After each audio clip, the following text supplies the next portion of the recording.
رسول کریم صلی اللہ علیہ وسلم نے فرمایا، قسم ہے اس ذات کی جس کے ہاتھ میں میری جان ہے، تم میں سے کوئی بھی ایماندار نہ ہوگا جب تک میں اس کے والد اور اولاد سے بھی زیادہ اس کا محبوب نہ بن جاؤں۔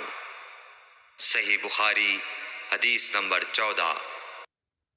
حضرت صلی اللہ علیہ وسلم نے فرمایا، تم میں سے کوئی شخص ایماندار نہ ہوگا جب تک اس کے والد اور اس کی اولاد اور تمام لوگوں سے زیادہ اس کے دل میں میری محبت نہ ہو جائے۔ صحیح بخاری حدیث نمبر 15۔ نبی کریم صلی اللہ علیہ وآلہ وسلم نے فرمایا، 3 خصلتیں ایسی ہیں کہ جس میں یہ پیدا ہو جائیں اس نے ایمان کی مٹھاس کو پا لیا۔ اول یہ کہ اللہ اور اس کا رسول اس کے نزدیک سب سے زیادہ محبوب بن جائیں۔ دوسرے یہ کہ وہ کسی انسان سے محض اللہ کی رضا کے لیے محبت رکھے۔ تیسرے یہ کہ وہ کفر میں واپس لوٹنے کو ایسا برا جانے جیسا کہ آگ میں ڈالے جانے کو برا جانتا ہے۔ صحیح بخاری حدیث نمبر 16۔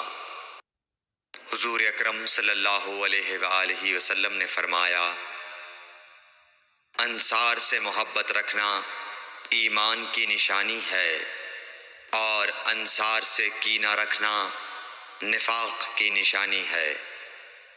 صحیح بخاری حدیث نمبر 17۔ رسول اللہ صلی اللہ علیہ وسلم نے اس وقت جب آپ کے گرد صحابہ کی ایک جماعت بیٹھی ہوئی تھی فرمایا کہ مجھ سے بیعت کرو اس بات پر کہ اللہ کے ساتھ کسی کو شریک نہ کرو گے، چوری نہ کرو گے، زنا نہ کرو گے، اپنی اولاد کو قتل نہ کرو گے اور ناعمدن کسی پر کوئی ناحق بہتان باندھو گے، اور کسی بھی اچھی بات میں اللہ کی نافرمانی نہ کرو گے۔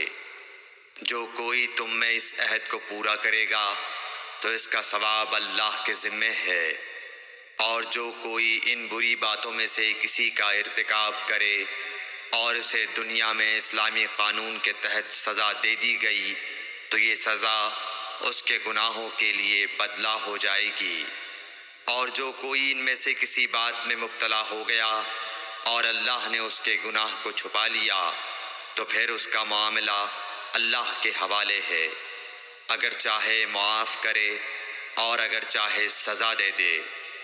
عبادہ کہتے ہیں کہ پھر ہم سب نے ان سب باتوں پر آپ صلی اللہ علیہ وسلم سے بیعت کر لی۔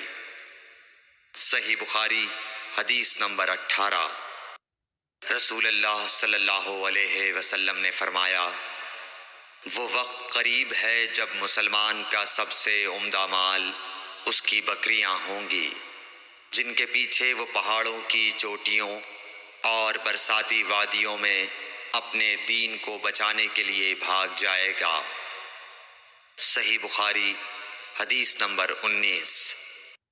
رسول اللہ صلی اللہ علیہ وسلم کسی کام کا حکم دیتے تو ایسا ہی کام ہوتا جس کے کرنے کی لوگوں میں طاقت ہوتی۔ اس پر صحابہ کرام نے عرض کیا کہ یا رسول اللہ، ہم لوگ تو آپ جیسے نہیں ہیں، آپ تو معصوم ہیں اور آپ کی اللہ پاک نے اگلی پچھلی سب لغزشیں معاف فرما دی ہیں، اس لیے ہمیں اپنے سے کچھ زیادہ عبادت کرنے کا حکم فرمائیے۔ یہ سن کر آپ ناراض ہوئے، حتیٰ کہ خفگی آپ کے چہرہ مبارک سے ظاہر ہونے لگی۔ پھر فرمایا کہ بے شک میں تم سب سے زیادہ اللہ سے ڈرتا ہوں اور تم سب سے زیادہ اسے جانتا ہوں، بس تم مجھ سے بڑھ کر عبادت نہیں کر سکتے۔ صحیح بخاری حدیث نمبر 20۔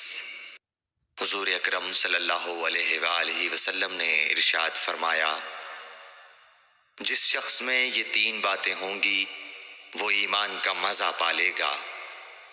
ایک یہ کہ وہ شخص جسے اللہ اور اس کا رسول ان کے ماں سوا سے زیادہ عزیز ہوں، اور دوسرے یہ کہ جو کسی بندے سے محض اللہ ہی کے لیے محبت کرے، اور تیسری بات یہ کہ جسے اللہ نے کفر سے نجات دی ہو، پھر دوبارہ کفر اختیار کرنے کو وہ ایسا برا سمجھے جیسا آگ میں گر جانے کو برا جانتا ہے۔